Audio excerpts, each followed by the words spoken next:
नहीं, बेटी को 11 बज जाए तो पूरा घर चिल्ला देता है। उससे प्रेम से एक बार भी नहीं पूछता कि बेटी तू 11 तेरे को बज कैसे गए। उससे कोई नहीं पूछता कि उसकी गाड़ी स्कूटी पंचर हो गई थी कॉलेज से लौटते हुए या कोचिंग से लौटते हुए, वो बेचारी धक्का के लेके आ रही है। और बेटा 2 बजे रात को भी अगर नशे की हालत में घर जाए ना तो माँ कहती है खाना खा के चुपचाप सो जा। क्यों? जैसे तैसे वो जीवन बेटी का निकला। पति अगर अच्छा निकल गया तो जीवन कट जाएगा माई बाप, और पति भी अगर ऐसा मिल गया जो सम्मान न करे अपनी पत्नी का तो फिर जीवन में वो बेटी का जीवन वहां से टूट जाता है। फिर औलाद को देख करके वो माँ जीना प्रारंभ कर देती है कि चलो पिता के घर में जैसी रही, भाई जैसा रहा, पति जैसा रहा, मेरी संतान ये जो है ना गोद में, ये कल बड़ी होकर के मेरे जीवन काल में मुझको सुख देगी। कोई मेरे लिए जीवन में नहीं लड़ा, लेकिन मेरी औलाद जीवन में मेरे लिए लड़ेगी, मेरा बेटा मेरे लिए जीवन में लड़ेगा। उस जननी अपना जीवन अपनी संतान में देख के काट देती है, और वही संतान पर बड़ी होकर के अपनी माँ से बोलना तक पसंद ना करे तो उस माँ का फिर जीवन गया कहाँ। मैं आपसे पूछना चाहता हूँ, क्या प्रभु कन्या का जीवन बचा? कन्या से वो बूढ़ी हो गई, उसको सुख मिला कब माई बाप? संतान के भरोसे वो माँ टिक जाती है। और वही बेटा अगर माँ 2 बार बोल दे, माँ कह दे ना, तो वो बेटा झोंक जाता है, चिल्ला जाता है। तू क्या जानती है, बार बार चिल्ला चोट करती है, चुपचाप रहे। तू क्या जानती है, ऐसी औलाद बोल जाती है।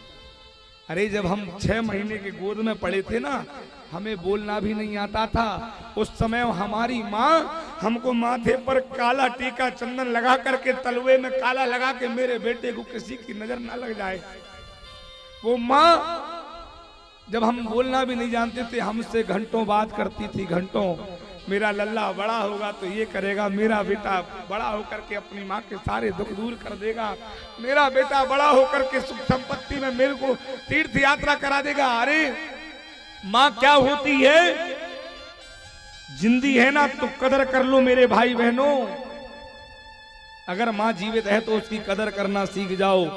माँ क्या होती उनसे पूछो जिनकी नहीं है, जिनको असमय छोड़कर के चली गई है। माँ का प्रेम क्या होता है उनसे पूछो। वो बेटा हो या बेटी हो, जीते जी अपनी माँ की कदर कर लेना माई बाप। क्यों? क्योंकि जब तक माँ जिंदी है ना, जब तक बेटी हो तुम्हारा मायका भी है। माँ से मायका होता है, केवल माँ से। माँ जिंदी होती है ना तो जीवन में त्योहार आने से पहले अपनी बेटी को 10 बार फोन लगाती है। ओ बेटा, तेरे बच्चों के पेपर हो गए हो तो आजा, कब से तू अपनी माँ से नहीं मिली? चली जाएगी तो कोई फोन लगाने वाला नहीं होता। कदर कर लो इनकी। अगर ससुराल में पापड़ भी डलते हैं ना तो वो माँ अलग निकाल के रख देती है, मेरी बेटी को भेजूंगी। अचार क्या होता है माई बाप, इतना सा अचार डालेगी तो भी डब्बे में भर के रख देगी, ये मेरी बेटी के घर जाएगा। और बेटी कहती नहीं मैया मेरे पास सब है, तू क्यों इतना परेशान होती है, क्यों?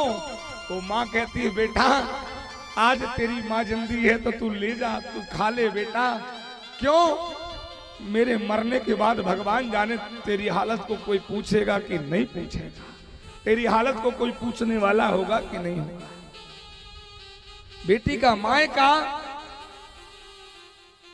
माँ से होता है, बेटे की ममता दुलार भी माँ से होती है।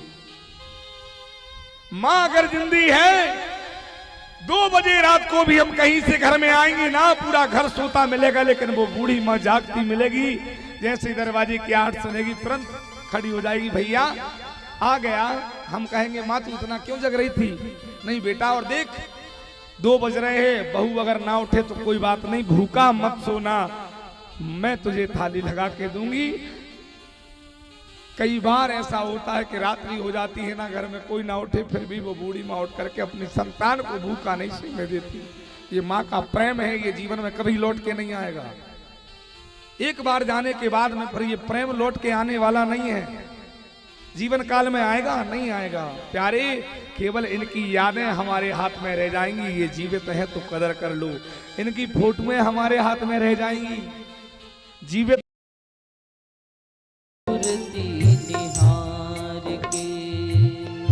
एक दिन रोएगा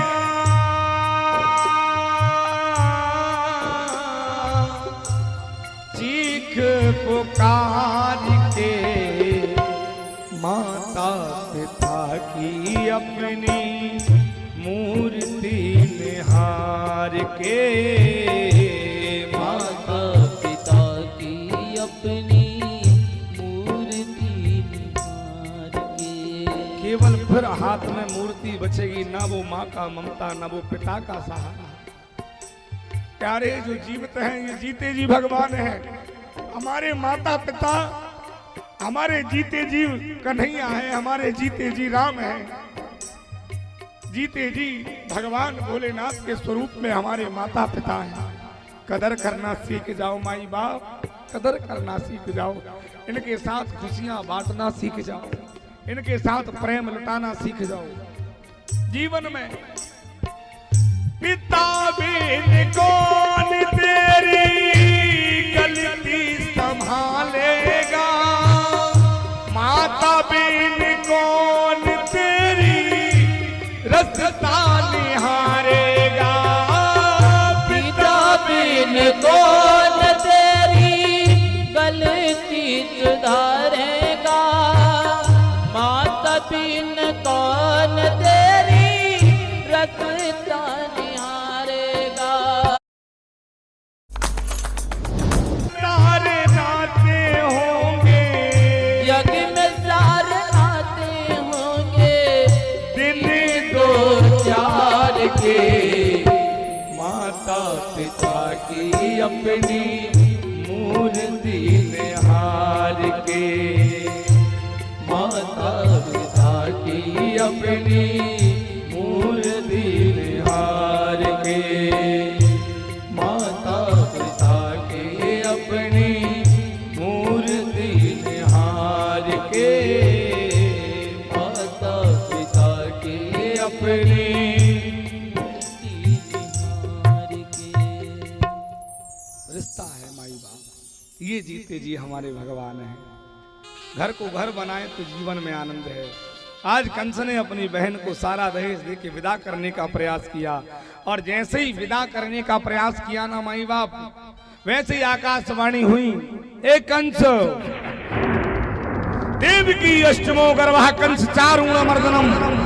इस बहन की तू आज विदा कर रहा है ना, उसी बहन का 8वें गर्भ से तेरी मृत्यु है। देव की अष्टमो गर्भा कंस चारूण मर्दनम, तेरा और मरण पक्का है। आकाशवाणी हुई माई बाप, कंस ने अपनी बहन को मारने का प्रयास किया। वसुदेव जी ने हाथ जोड़ के बहन की रक्षा की, और बहन की रक्षा करने के बाद में दोनों को कंस ने कारागृह में डाल दिया। कारागृह में जैसे ही डाल दिया गया, जैसे ही पुत्र होगा सारे सैनिक लगा दिए, कारागृह में बंद कर दिया गया। सैनिक रक्षा कर रहे हैं, कारागृह में बंद हैं। भगवान की कृपा से मां देवी के घर प्रथम संतान हुई। वसुदेव जी ने वो पहली संतान ले जाकर के कंस को दी। कंस ने उस संतान को देखा, मन बदल गया, मेरा तो वास्तविक पाला